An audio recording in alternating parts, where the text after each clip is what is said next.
now get us started. It is now recording. We're not doing that at all. No way in shape or form are we going to be talking about any of that Is today. it illegal for me to say? No. Okay, all right. I don't even know what you're about to say, but no. Just like, no. Instead, what we're going to do is say, hello, everyone. Welcome to 2026. Oh, wow. Yeah, This right. is the Semi-Bookish podcast. We've been here for, 6 years now? Really? It has been 6 years. We started in August of 2020. That is weird to think about. crazy. So, We forgot to throw a 5-year anniversary party. Well, we'll do a 6-year anniversary party. Yeah, weren't we going to do an anniversary episode? I think We were, forgot. and then I think we did. We just talked about our favorite moments, and that was it. Oh, that's right. Yeah, and there was talk of maybe getting Jen or Andy to chime in, and it Shout just out didn't to work you out, guys, but that was a lot of work. Didn't want to do it. They're boring now. No, I'm just kidding. Neither of you are listening. but with their respectable jobs. And, I guess. We also have I know, I'm respectable joking. jobs. I'm joking. I'm We joking. have very similar jobs. We all I'm work in the joking. same field. What are you doing? What are you talking joking. about? Just Well- make sure children read and know their numbers and letters. What's respect? Oh, wait. Oh, wait. Well, let's start off with what's entertaining us, like we always do. Mhm. So, for those who are new for this year's version of Semi-Bookish, we like to talk about what's entertaining us for the week or for the next 2 weeks, so that way, we get to talk about stuff that we enjoy. Yes. So, Tony, you want to start? Sure. Oh, okay. I'll just start with what I'm reading right now.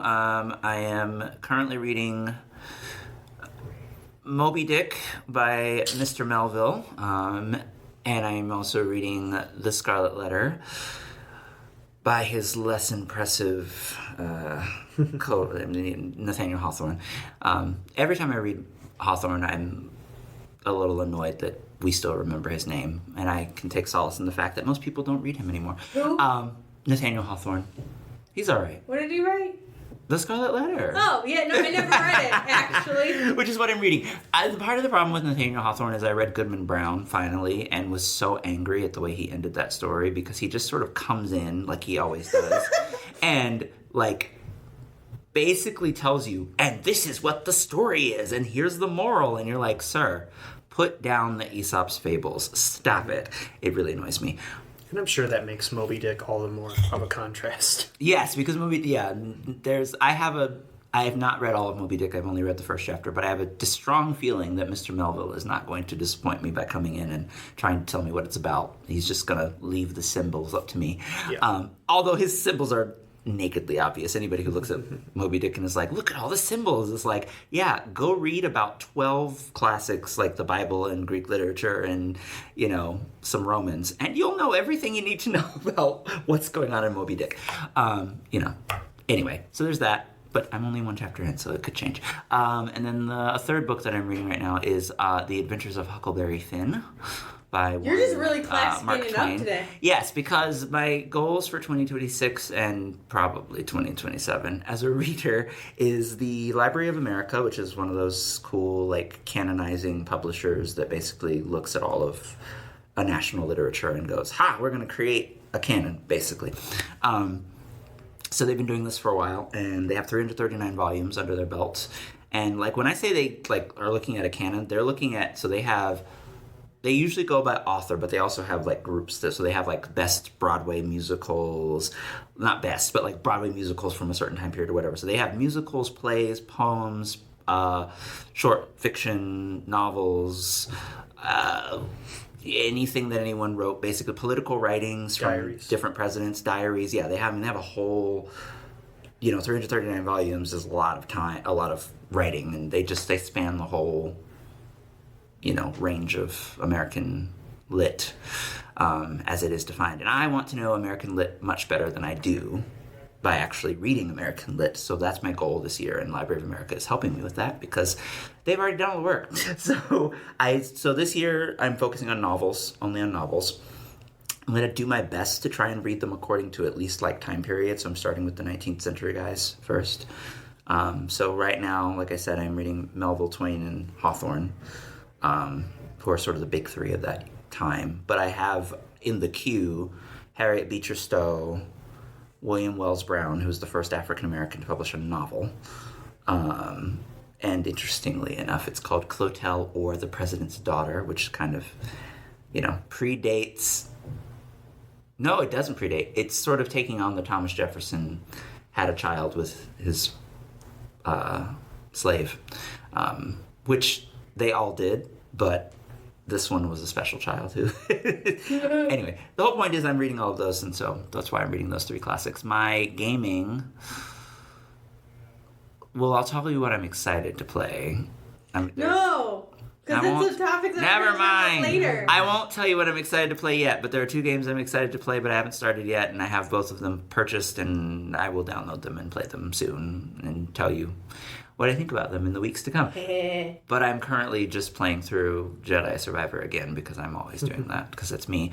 And I have a kind of an update to do with anime. I will talk about my anime goals as well. But My Hero, as we all know from the last episode, if you listen to it, I finished, and it's great. But now I have 2 people. 2 people are watching it because I'm so obsessed that I won't shut up about it. And both of them, literally both of them messaged me within a day of each other going, "Oh my God, it's so good." And I'm like, I know. What part are you at? My one friend, when he was like, he just finished season 3, which if you know what happens at the end of season 3, that's a moment. And he's like, I bawled my eyes out. I'm like, get ready. So then season 4, I said, look for the man with the wings. And then he texts me and goes, like 5 minutes later, and he's like, does this man have red wings by any chance? And I said, oh yes, that's Hawks. And he goes, I don't know how I feel about him yet. And I said, he's so effing hot because it's literally all I can think when Hawks is around. Because he has those like sleepy, devious eyes and this like sleepy voice of like, hey, what's up, Endeavor? Let's go smoke a little. And you're just like, why is he never smoking in the show? Because he's literally too busy saving the world. And he's also illegal in Japan, so there's also that. Oh, that's why it doesn't show up in My Hero? That makes so much sense. Even the villains don't smoke. Yeah. That is interesting. I did not know that, which makes every anime in which they smoke kind of revolutionary. That's interesting. Thanks for letting me know that. Yeah, it's illegal. There was a medical, access law that was passed in, 2023. Wow. But it's still highly, illegal. That's brilliant. Like cigarettes? Or... No, weed. Oh, okay. Oh, well, that makes sense. Okay. Cigarettes fair. They're legal, but there's also a connotation to cigarettes in certain a cultural connotation situations because it has to do with Yakuza. So there's that. That's hilarious. Oh, this is why I love. You learn all kinds of things when you read and watch the art of other countries. And since this is also a show that for kids, right? Yeah, you can. Legal age for purchase and use is at 20. Wow. For cigarettes in Japan. That's amazing. And so it's... So literally maybe they could have gotten away with showing Endeavor smoking, but not if you're going to make Endeavor change because Endeavor's a hero. It's like how in Naruto, Asuma can also smoke and it's fine. So can Shikamaru, but it's only at certain aspects of things. Interesting. That's fun. Okay. Well, all of that is to say, I still love My Hero, and now I'm corrupting the rest of you because it's really that good. You can thank me later. All right. I don't know who to choose. Aaron, you're going to go next. Me? Yeah. Lovely. You're to the left of me. I was gonna talk about this and things that I was excited about, but I did start playing it, so therefore I can talk about it quickly. Oh yeah, you're gonna rant at us. Yes, I am actually. First of all, shout out to Andy for turning around and as soon as we mentioned him, liking one of the TikToks I reposted on TikTok. So it was like he was just like he knew it was like a. His ears are burning or whatever they say. Anyways. We're gonna pretend that my rubber band didn't just break. Or I'll just take them out. It's fine. Anyway. Enjoy that sound bite. You're not getting another one. So sound bite. Sorry. Basically, that was so dumb. what I'm playing right now is I'm playing Chrono Trigger. Yes. Honestly, me talking without these, it is so much. And are you triggered? Yes, actually. Chronologically, for perhaps. No, For those who don't know, Chrono Trigger is like one of the best games ever made. It came out in 1995 on the SNES, and it was made by Akira Toriyama. You mean it's better than RuneScape? Yes. Sorry, that was an inside joke. Oh, yeah. Yes, it is, actually. It's better than a lot of things. Yes. And per some people, depending on who you talk to, it's one of the best RPGs that's been ever made. Oh, wow, okay. I have heard that before, yeah. It has, like, 13 different endings. Oh. It has a New Game Plus, and, like, all the extra endings are, like, under New Game Plus. Oh, that's one of them fun. is which you can go defeat the boss early, and then they'll send you to, like, this random room where all of the different developers are, like, in the room as little pixels, and you can talk to them. It's, like, a whole entire thing. Huh. That's kind of fun. So that's fun. So I went into this. I played a little bit on an emulator when I was younger. I did not make it past the fair, which for everyone who knows the game, it's great. But for those who don't, the fair is like the first like 5 minutes of the game. Did not make it past that at all. Is it a difficult game? No. Okay. It's just I was 10 and I only cared about Final Fantasy X. Oh. So Fair. Fair. But the game was originally like a turn-based combat. Like it is like classic turn-based SNES. It gets also ported to the PlayStation 1 because it gets anime cutscenes attached to it when it gets ported to the PlayStation 1 in the 2000s. Yeah. But that makes it, all the loading screens are super slow, it's horrible, it's like stupid, why? Because it was the PS1. They didn't optimize it well. That's the thing. Because a lot of other games during that time also have anime cutscenes. Yeah. It's just not optimized well for this port. Right. Which is a Square Enix problem. Fight me, Square Enix. Specifically when I mention the next stuff. Then it gets ported to the Nintendo DS. In the Nintendo DS version, all of the anime cutscenes make it, but they change the translation. There's a character named Frog. And he's amazing. And in the original two versions, he talks with a Shakespearean accent. And it makes sense for his character. That's hilarious. They change it to regular speech in the Nintendo DS translation. Horrified. Hate it. Wow. But it is also one of the better ports because they fixed the anime cutscene loading screen problem. Good. They ported it to the PC. And that's what I'm trying to play right now. Oh, I see. This is where my problem comes in, and it's not because it was ported to PC. My problem is we had a turn-based combat system that has been kept singularly throughout the entirety of all three of these ports, and they've changed it to an ATS attack system for the PC Okay, port. so I'm goofy. So for what does ATS mean? So for people who don't know what that is, there's a turn-based attack system, and that's what you play when you play the original Final Fantasy. That's what you play when you're playing like a lot of those games. Original Pokemon. Yep, it's Pokemon. Yeah. You pick your thing, and then you guys fight, and then there's like a pause where you can like make that all happen. Yeah. ATS is like a system that Square Enix, I think it's been in other games, but Square Enix kind of like makes it a thing in Final Fantasy 12. Right. Where you have like a bar, and the bar loads. Yeah. And once it loads, you can make your decisions. But it doesn't, it looks bad in the game because it looks so out of place.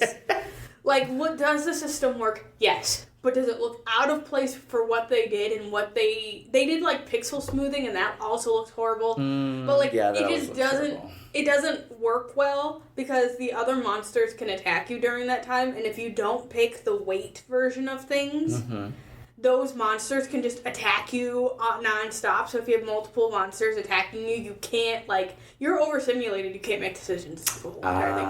So I have a bone to pick with that, but I have to play it twice now because I want the achievements on my Steam account, but I also want to play it how the game is intended. Yeah. So now I have to turn around and play it twice. Square Enix, I'm fighting Square Enix. Flames. Grant should also, that's what's entertaining me, so Grant should talk about what he's entertained by while I go get new rubber bands, because I can feel my jaw just kind of doing things. Yeah. We don't want that soundbite happening. No.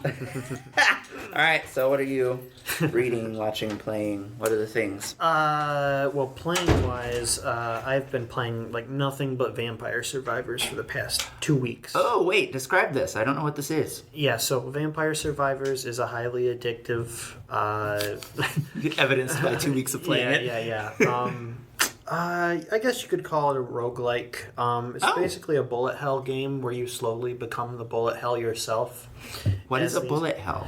So... I feel old. No, that's okay. I think it would be defined as like a super busy advanced version of like Space Invaders, where you have your icon or character, and there's just waves and waves of like lasers and bullets and everything, enemies. Oh, sure. And you try to avoid it and everything, but in this one, you're slowly accruing more weapons and abilities and power-ups and stuff. Sure. And you're trying to keep back the horde from you. Oh, those are fun. Okay, that's cool. Yeah, and you're basically trying to, if the title didn't give it away, you're trying to survive these waves of vampires and stuff. So it's sort of Vampire Survivors. I've heard of that game. I think it's on my Steam wish list, but I haven't. So is it sort of like the zombies mode of Call of Duty, where you're just like feeding off waves? It's more so like the arcade. Spray and pray. Yeah, spray and pray, like the arcade. If you I forget which Black Ops game it's in, where it turns into like a top-down kind of. It's more like that. Okay, sort of like Asteroids, but with vampires. Yeah, that would be addictive. Actually. And there's tons of different characters to unlock. And Here's a picture of it for your entertainment, Tony, so you can understand what we're talking about. Oh wow! Yeah. Okay, that's kind of fun. Yeah, and there's always a bunch of like secret items you can get, which takes up a lot of time, and that's how I've been occupying myself. I'm entertaining myself right now, envisioning Lestat having a great time playing that game. Oh my god, that'd be so funny. Speaking of Lestat, no, why would you do that to me? Sorry. Nobody else is watching that show right now. I don't want to spend my money on HBO. Leave me alone. That's why you have the Blu-rays available from the library. And if you don't want to borrow those, you have a Tony who has them. The thing is, my brother has an HBO account. I just don't log in. Are they on HBO right now? They're starting to crack down on sharing the account, though, so you might have to... Yeah, that's such an odd... He lives in my house. It's fair game. Okay, I see. Yeah, you share IP addresses. You're good. It's fair game in my house. So what else are you being... Well, really quick, I was just going to... The reason I screwed up, he's not in this. He's in the, Interview with the Vampire series. But there's a Castlevania DLC, which I'm currently playing. Ooh, fun. So I'm trying to, all vampires right now, and huh? stuff, yeah. Yeah. Should read Dracula. Yeah. It's boring. Well, Dracula's boring? The book is kind of boring. It depends on how you read it. I like Dracula. Read the Dracula Daily version on the shelf out here. I read Dracula. No, there's a Dracula Daily version where they turn around and you can sign up on the email. Yeah. And they'll send it to you like based on the dates that it happens in the book. That's kind of fun. And it starts like every year at the same time, and it sends it to you as the letters throughout the entire thing. Okay. And a whole bunch of people were like, when it first happened, like kind of reacted to it online, like on Twitter and things like this. Sure. And so they compiled it into its own book. So it's like the actual like Dracula. Yeah. But it has the reactions of people who were getting the Dracula dailies right then and there. Okay. And honestly, I think it's really fun because there's like fan art involved. Sure. And stuff like, so it's like really fun. It is on the shelf. That could be fun. Yeah, I signed up for that like 2 years ago. I never did it, but I still get the emails. I'm like, I probably should have done that. Okay. All right. Well, yeah, I'm not reading anything at this very moment. How dare you? I know. Disgusting. Absolutely disgusting. We read way too many books. I was going to say, yeah, we read more than the average bear, apparently. And honestly, the movies that I want to talk about are going to come up in the context of this episode. So I say we just get into it. Excellent. So this is our yearly State of the Union. Wait, no! Yeah? I forgot the thing that I'm literally most entertained by lately because ahead. I went to see it twice. Yes. Well, that's what I'm definitely going to bring that up. You can talk about it if you want. Well, we're supposed to talk about the things we're excited to Let's see. do it. Let's do it then.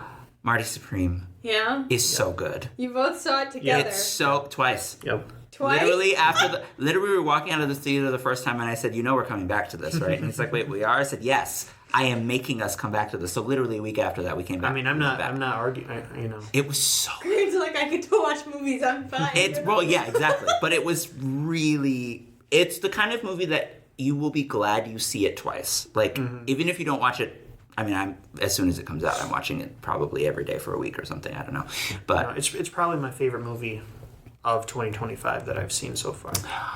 Yes, I would say so. I'm not even at the point where I'm holding out for Hamnet. Like I will see Hamnet, but I don't think it would have to be Marty Supreme to beat Marty Supreme, and it's not going to. And there were some good. I mean, I still need to see One Battle After Another before I say that. That was pretty good. I wish I liked it more. Sure. Yeah.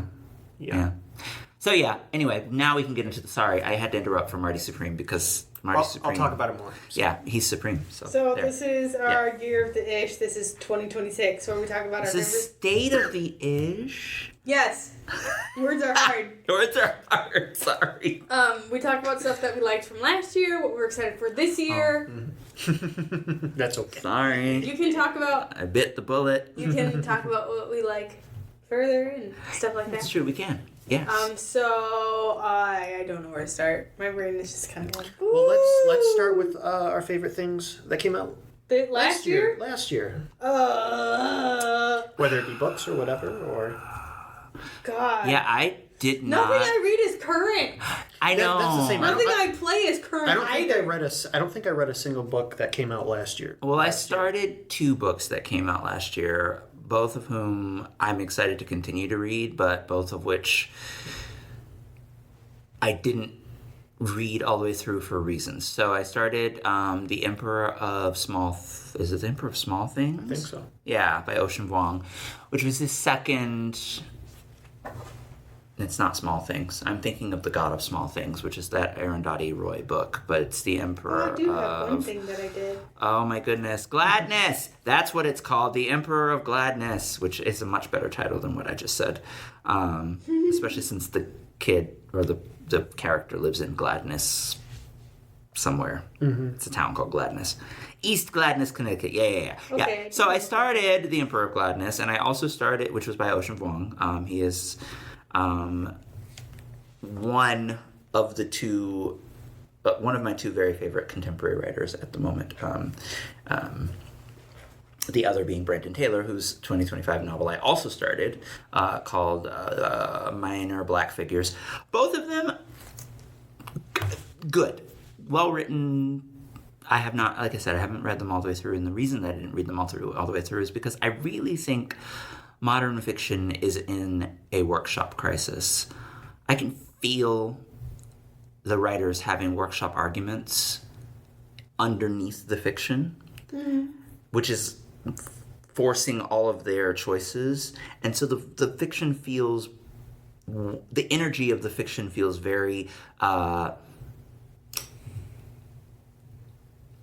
it lacks a fluidity that I think fiction requires in order to last. And it certainly requires it in order to be good. Or like great. I don't know it's hard to define it exactly because it sounds very, artsy fartsy woo woo or whatever. Maybe it is because I'm a writer. I don't read like readers. So maybe they make for enjoyable reading experiences. I don't know. Oprah really liked The Emperor of Gladness, for example. But I just think that modern fiction, the novels in particular, the reason I don't read current fiction is because it's workshopped to death. And most of the fiction writers who will get any kind of attention now are workshop writers. And so they're used to having that voice, those voices in the room with them. Even if they're no longer in workshop, now they're teachers, now they're, whatever. And it doesn't feel organic and mysterious and, even the good sentences feel like they've just been overworked. And I think it's the death of... Wow, dare I say it? It is certainly a form of death for the American novel. I think the American novel needs to be taken back by non-college educated people. At one point, I was saying this to Grant actually recently, at one point we had like 4 Nobel laureates working at the same time. Faulkner, Steinbeck, Sinclair Lewis, who I didn't even know won a Nobel Prize, And then even the non-Nobel Prize people like Hemingway and Fitzgerald. I don't like Fitzgerald, but there is a mysterious quality to The Gatsby that I can't deny, even though I hate that book. So even when you hate a book, right, there's still some kind of like mysterious, interesting thing happening that you might be able to decipher, might be able to understand. And it's not just mysterious because it was written a long time ago. It was mysterious in the day. It was mysterious of the time. It was being reviewed in that way. It was being reviewed in a way that was like, we don't really know how the author made these decisions, but it's good reading. It's juicy. It's fascinating. It's good stuff. You know. You think all that's being squeezed out? It's being squeezed out. It's being constricted by the Academy.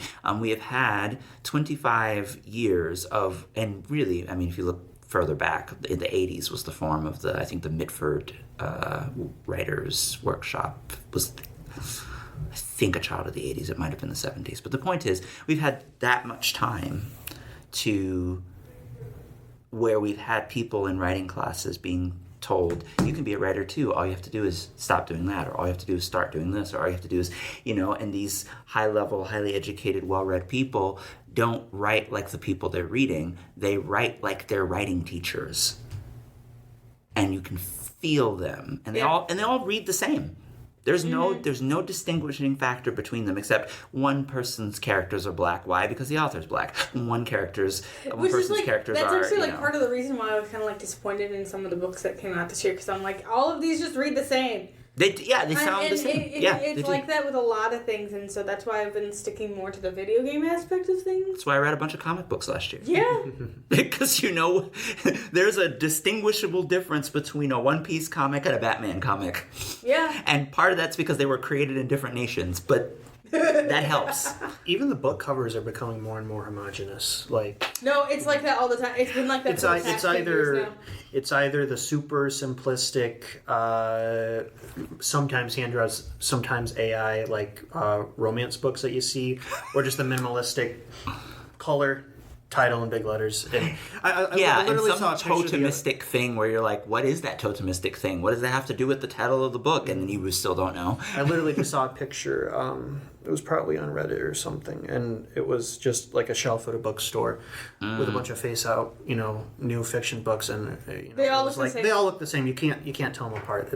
They're even republishing things like the new cover for Wicked. I was like, why would you do that to that? The original cover is incredible. Mm-hmm. It's interesting. It draws That's you why in. I loved that special edition of Howl's Moving Castle so much, because it was so different. That's because, unlike any other book that I've ever loved and read, Howl's Moving Castle is the only book that, until recently, has had increasingly terrible covers. It's like, did anyone even read this book? Like, how hard is it to put a moving castle on the cover of a book? Yeah, it's in the title. Yeah, it was horrible. And they didn't even do like a Miyazaki reprint. Actually, they did do a Miyazaki reprint, I think, at one point, but it was terrible. Even that cover was terrible. So, you know, I can complain about modern American fiction for a long time. Yeah, I can tell. Yeah, I could go on, but I will. Yeah. So that's my experience of reading anything published in 2025. I think my very favorite thing that I read in 2025, funnily enough, not funnily enough, is The Goblin Emperor. Mm. Yeah. Which was 11 years old last year when I read it. That book is just amazing. I waited 12 years for it in Azkaban as I No, it was delicious. I just love it. It's so, you know, it's mysterious and yet not. I mean, you know, it's definitely the kind of thing, if you've read enough fantasy, you're like, okay, I see how we got this book, but also how in the world did we make it to 2014 without getting this book? So it's kind of like a nice inevitable feeling of something finally happening. I loved All-Star Superman by Grant Morrison, which was my first... No, it's not my first Grant Morrison. It's the first Grant Morrison I've loved. I know people have strong opinions about Arkham Asylum. My strong opinion goes in the opposite direction. I don't like it. I don't think it's a masterpiece. I think it's... That's true. Plenty of people do. I think it's a highly competent, self-contained thing. It is. Yes, I would say that. It's definitely highly competent. I don't like plotless Batman. It makes me angry really fast, and I know plot's overrated. Yeah, I know you do. But yeah, so I really liked All-Star Superman. Interestingly enough, All-Star Superman isn't good because of its plot. Like, the plot is kind of not. It's mid. The plot is just kind of like, well, yeah, duh. But it's just what it's a way to say something about Superman that I really kind of respected a lot. There was one other thing. Oh yeah. The other book I really liked was that Poison book that we read for the. The Taste of Poison. Yeah. I really loved that book. I love when I get to give out good books. I keep talking about it, and people when I recommend it to them, they look intrigued but also concerned. Like, wait, you read a whole book about poisons? And I'm like I'm not going to poison you. I'm not that interested. Tony normally reads anyway, so all of a sudden now it's like, oh, Tony's read this whole entire book, and they are waxing poetic about it. Like, hello. Yeah. No, it's very fun. So that's. I feel like I should talk about the games that I really liked that came out last year. You should, because Grant has a list of films already ready. Does he? Okay. Not a lot. I'll try to get through the game super quick. Not a lot that came out that like my brain was like, yeah, this. I will say I will kind of go against the grain a little bit with some of the games that came out. Because a lot of people were more into like Arc Raiders and things like that and all that. I really liked Avowed. Oh, I have not played that one, but a lot of people review bombed it. Yeah, I adored it. Yeah.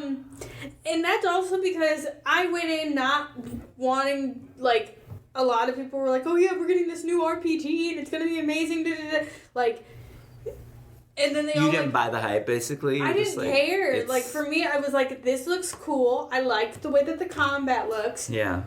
And it's based off of, like, a whole entire, like, other series that the Oblivion Studios does. And I'm like, you know what? Cool, great, love it. Yeah. I did it. The main guy that you run around with the entire time as your companion is one of the guys from Mass Effect. I think it's, like, Garrus or something. Oh, wait, really? Like the voice actor? Mm-hmm. That's cool. Oh, cool. I was going to say, how did they manage to pull that off? Yeah.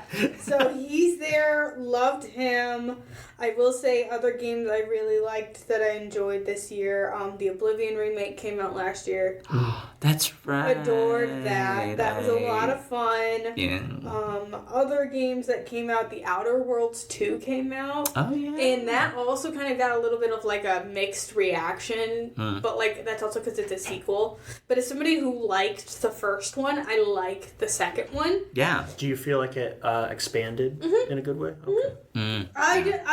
I like the concept of The Outer Worlds, and both of those games were made by the same company in the first place. Which is nice.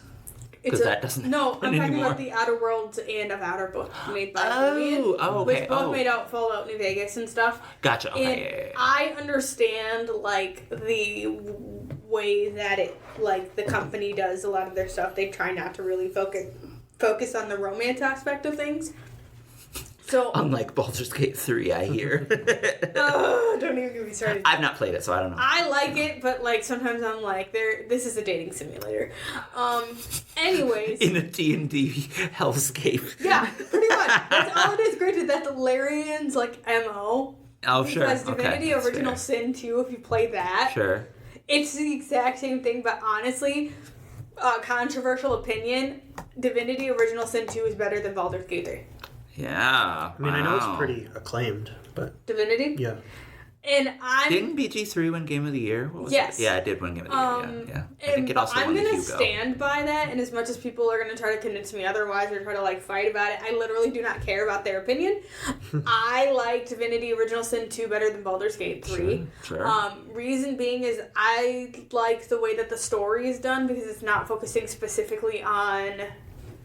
D&D rule, like it does the same thing, but it's not focusing like heavily on D&D rules, things like that. Yeah. There's no mods that turn around and make Will white, so there's that too. Wow, welcome to. Yeah. Yeah. Okay.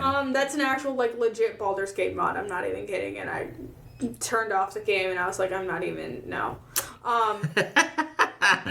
But I like I can't play it because it has spiders everywhere, and I'm not okay with that. Divinity, I think, might also have spiders, although I'm replaying it. Most games have spiders. Fantasy games, you and your spiders, I'm so mad. I'm replaying it. I will let you know. Let me know what there is. Does Elden Ring have spiders? I feel like there's gotta be spiders. It's been a while since I played it, but I'll look it up. Okay, thank you. I'm so mad. Why does everything on spiders? And I will say, these aren't things that were released in 2025, but sure, things that I enjoyed. I started playing all the Final Fantasy games, through. You were not the only one. There were quite a few people that I know who played all of them before, but were playing them through. No spiders. Yes! I played Final Fantasy 1 and finished it. Absolutely loved it. As somebody who had never played it before, it was amazing. It was fun. Yeah. I did follow a walkthrough to, get 100% so I wouldn't have to play it again. But, I enjoyed running around, and I enjoyed the aspect of the fact that, they didn't tell, you had to talk to characters to know where to go, but they didn't tell you really where you were going, so you could basically go anywhere on the map. That was fun, and there's stronger enemies at certain points in the map, so you could just absolutely get yourself decimated for absolutely no reason, which was hilarious. That's But, you could go do that. I also finished just before... the year ended, I finished Final Fantasy 2. Yeah. And I know that game has a lot of, ish against it for the new, for the system that it has, because it has a different EXP system. And it's the only game that they do this on. And they also say that the characters are, worse written than the villain. And I mean, fair, but also... I love Furion, and I would go to war for that guy. He's the main character, but he's lovely, and I love him, and anybody else who tells me otherwise can leave the room. Anyways. Well, I will say for my own gaming pleasure in 2025, I started and need to finish still, because I'm kind of terrible at these things. South of Midnight was the only 2025 release that I started. Yeah. And I need to finish it. I really was enjoying it. Initially it was really fun. As I'm discovering that's kind of my game mechanic is, does character swing around and fight, things as you go through, then that's my thing. So I will say... Grant. Yes, yeah, Grant, you go. Grant, so go that we through your movie list. Sure. Really quick. I'll do my favorite game that came out last year is definitely Doom: The Dark Ages. Yeah, how was that? It's one of the few from last year that I actually played. It's great. Yeah. It's most similar to Doom Eternal, which was the previous one, and that there's a little more platforming than say Doom 2016 or whatever. Sure.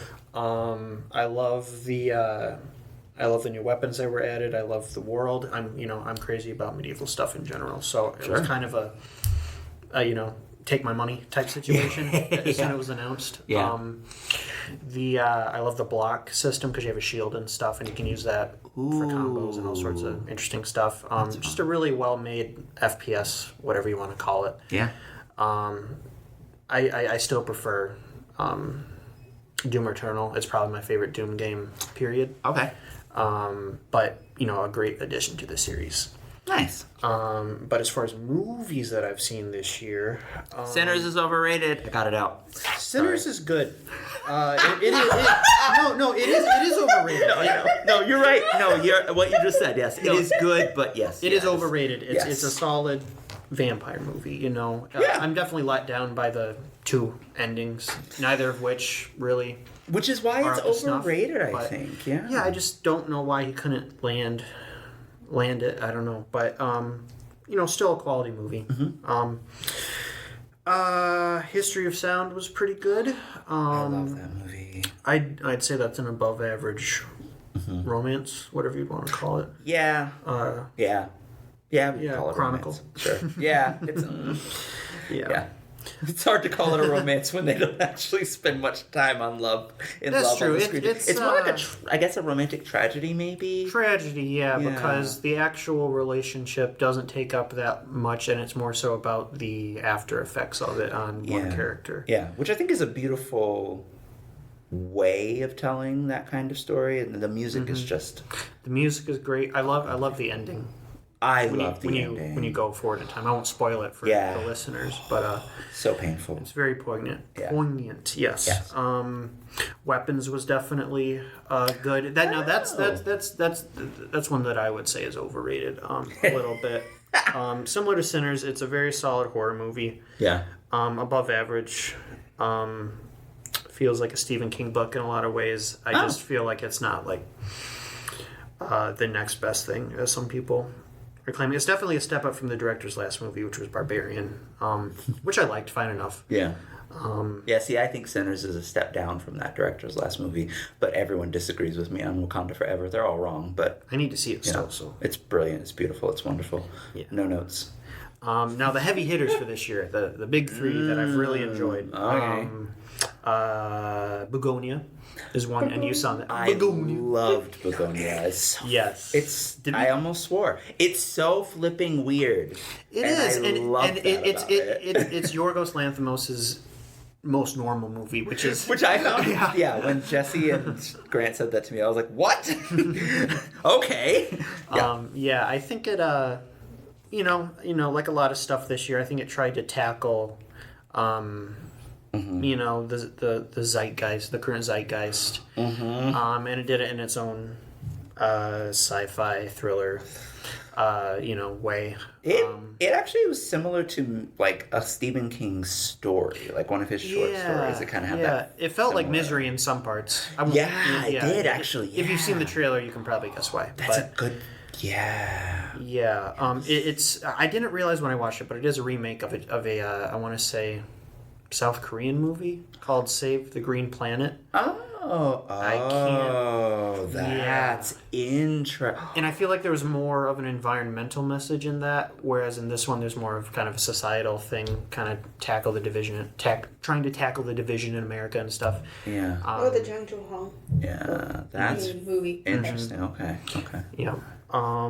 It's not my favorite of his movies. It'd probably be towards the bottom if I had to rank him or whatever. But the fact that this is one of his lesser films is I think it speaks to his consistency, and everybody's great in it. Jesse Plemons, Emma Stone. You really can't go wrong. Jesse Plemons should win his Oscar for this. He's always brilliant, but good grief. Yeah, of the leading performances I've seen this year, I'd probably go with him as well. Yeah, he was stunning. He was just believable, and that's what you want in a performance. He was. I know 20 people like that guy. They all have Twitter accounts. Actually, they all have True Social accounts. But anyway, I guess it's more of a Mount Rushmore because I talked about it already on the podcast. But Eddington was quite good. I need to watch it a second time. Okay. Yes. Right. You're the only person I've heard talk about it since it came out. Because everybody was angry at something Pedro Pascal said, which can you imagine? I think people just have Pedro Pascal. He isn't too much stuff according to some people, but I'm like, I'll take everything you can. I mean, man needs the money. What are you talking about? At this point, he's on notice because he's disappointed me twice, and I refuse to be disappointed again by him. But that's not. Well, it is his fault, but that's not the point. They were just bad movies. Yeah. So I won't go too deeply into that. It's good. I need to see it a second time to form more of an opinion. Sure. One Battle After Another. You said that one. Yeah.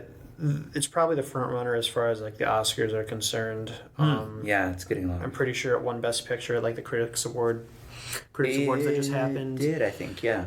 Yeah. I know Best Director won. Yeah, so Paul Thomas Anderson. He made Boogie Nights, There Will Be Blood, The Master, Phantom Thread, a whole bunch of great stuff. Yeah. It's a very good movie. Very well made thriller. That similar to all the rest of these tackles a lot of current events and stuff.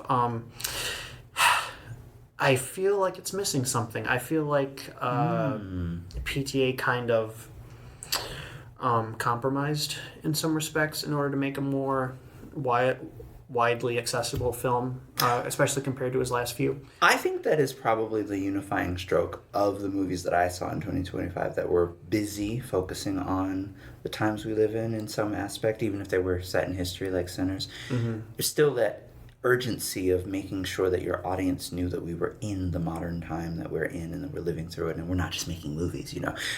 And I think story got in the way. It really, because they're like, well, wait, we're still telling a story, and then And there, he has talked. There is a personal angle to it. It's based on a Thomas Pynchon book, pretty loosely. Oh, that's interesting. But the director's in a in a mixed race relationship, and he has mixed race children, and you know, so and the movie kind of touches on that a little bit with you know, the main character and his daughter. I see. So I think that's kind of what attracted him to the story a little bit, but I feel like a jerk, like trashing on it, because it's a very good movie, but I just don't think it's... It's just art. You can trash on it. No, I know. The amount of praise heaped on it is kind of confusing to me. Yeah. Especially compared to some of his other films, but whatever, you know, the acting's great. That goes without saying. And then my favorite movie of the year that I've seen is obviously Marty Supreme. So good. I was worried when the Safdie brothers more or less kind of like broke up after Uncut Gems. Yeah. Because I loved Good Time and Uncut Gems so much. Yeah. Uncut Gems, honestly. Yeah, because Uncut Gems was my favorite movie of that year, whatever year that came out, like 2023 or something like that. 22 maybe. Yeah. And Marty Supreme is very much in the vein of that. You know, you follow a character through an anxiety-inducing, you know, day or few days or whatever. On this quest. And this really is up there with that and Good Time. Wow. That's nice. Yeah. For those who don't know, although it's kind of everywhere right now, so I'm sure you've probably heard of it at least. Timothée Chalamet plays a ping pong champion. He's trying to get to the world championship, basically in Japan. Yes, a 23-year-old Jewish ping pong champion in 1952, which is important to know. Mm-hmm. Yeah. Yep. Just after the war. Yeah. And there's a really uncomfortable Holocaust joke. There is. Yeah, when he's being interviewed for a newspaper. Yeah, but, it's so uncomfortable, and yet that's just part of it. It's his character. It's the character. Yeah, you just really have to. Yeah. You really get pulled into this character's world, as unlikable as he is, at sometimes, but then you end up coming around, you know, at least understanding him, even if you don't like him, you know. Yeah, I think that's the risk. I think I've said this to you. I said it to Bella. You know, that's the risk of the film. Is they know how incredibly unlikable this character is going to be interpreted to an audience, particularly I think of a modern audience that just does not want to see another story in which a young, pretty white male, even though he's playing a Jewish character, succeed by abusing everyone around him. I mean, that is one way to read the movie. And I will admit, for the first half hour of the movie, I was like, oh, this is going to be that. This is going to be that. And there's different ways you can read it. Yeah, exactly. And I think that's what makes it extraordinary, is that there are so many different ways that you could read that film if you watch the whole movie. You really have to watch the whole thing from beginning to end. And I would say watch it twice because, you know, you need to understand all of the nuance that is in that movie. Where they didn't have to put the nuance there. I think that's one of the most significant things about it, is that it's a straightforward sports drama. And you could enjoy it as that, but if you want... Yeah. But there's so many other... And I think that's another thing. In 2025, we saw a lot of... We saw a return to narrative, into narrative complexity. And though I rag on Sinners...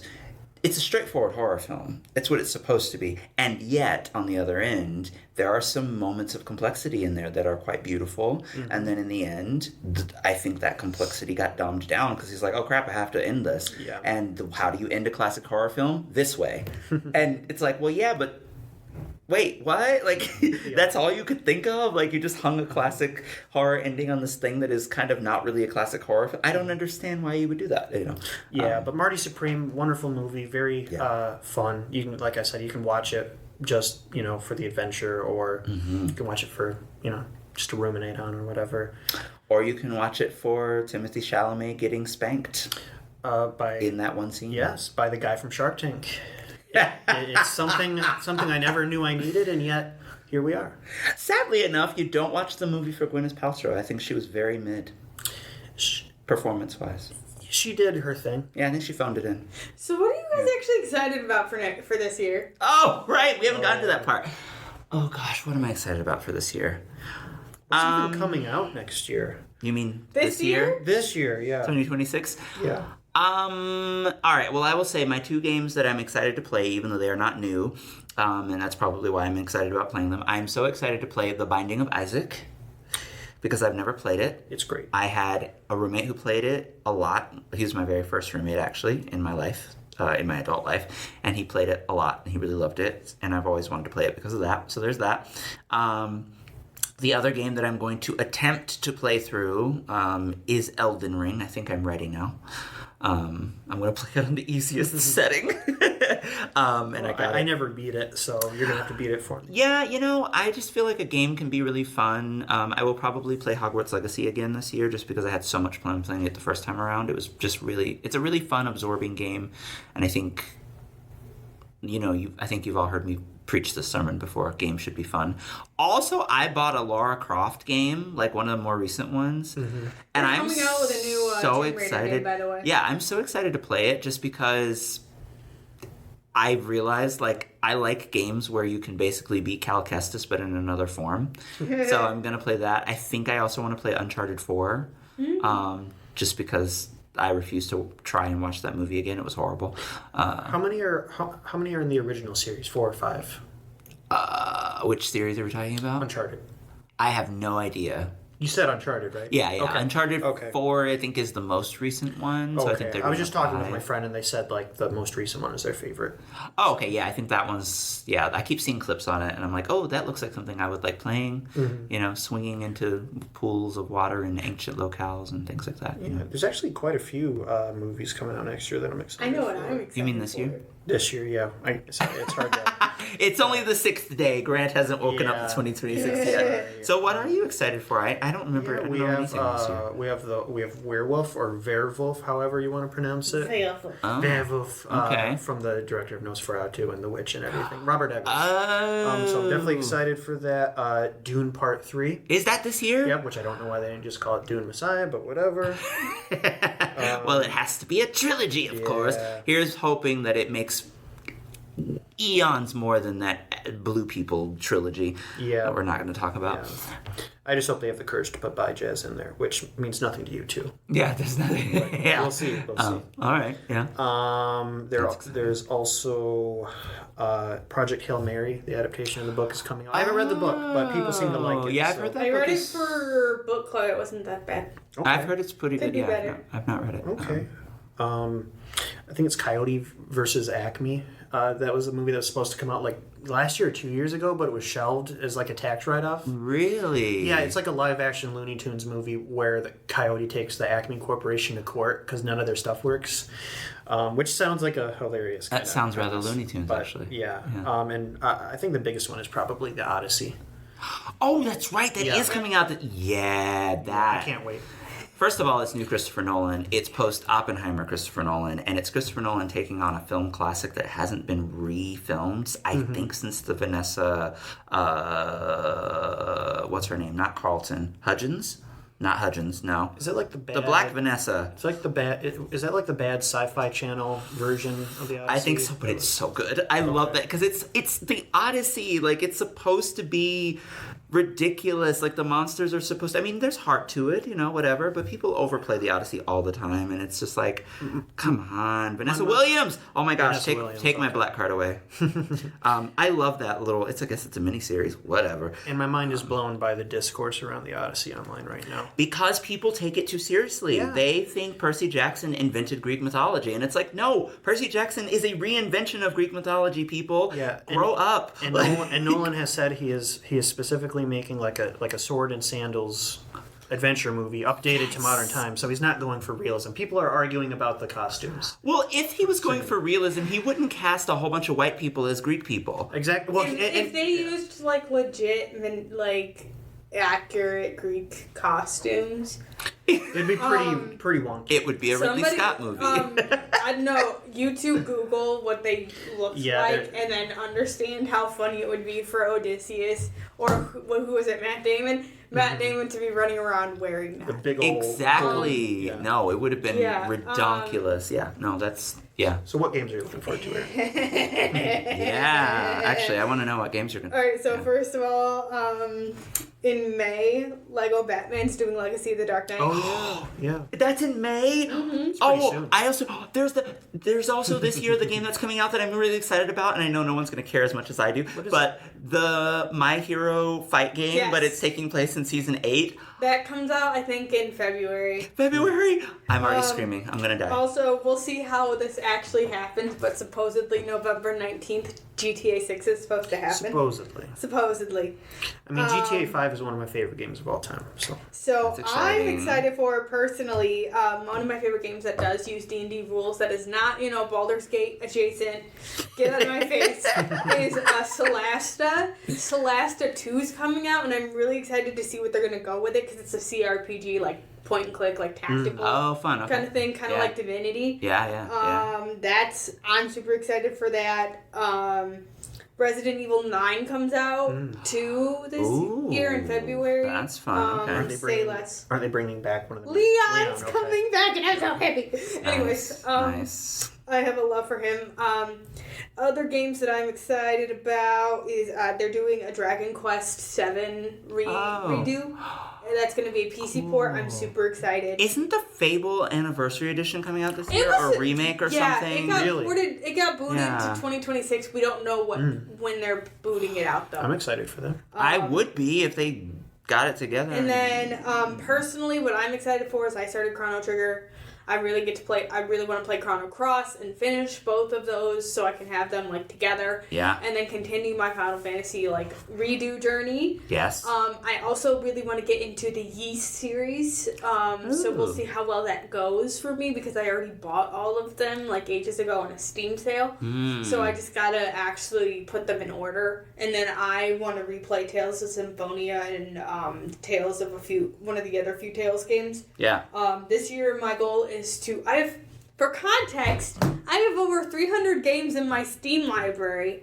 My goal is to finish at least 30 of them this year, so we'll see how it goes. That's a realistic goal, I think. I think you can manage that. Yeah. I think I can do 50 is the ultimate goal, but All right. 30 is more realistic, and that's what I'll go with. I am excited for one movie this year that I know is not going to be as good as I expect it to be, but I want to see her give it her all. Do you know what that movie is?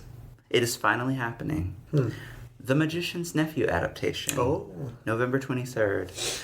And I will... Greta Gerwig, right? Yeah, Greta Gerwig. And I'm going to spend that week being really mad at my family for being in town for Thanksgiving. And we're going to argue about the fact that none of them have read the book, so none of them can talk about whether or not the movie is good. And I know that my mother will have a complex over the fact that Aslan is being voice acted by a woman. I don't know what that's going to mean. I think it's going to be interesting. So is Bart Simpson.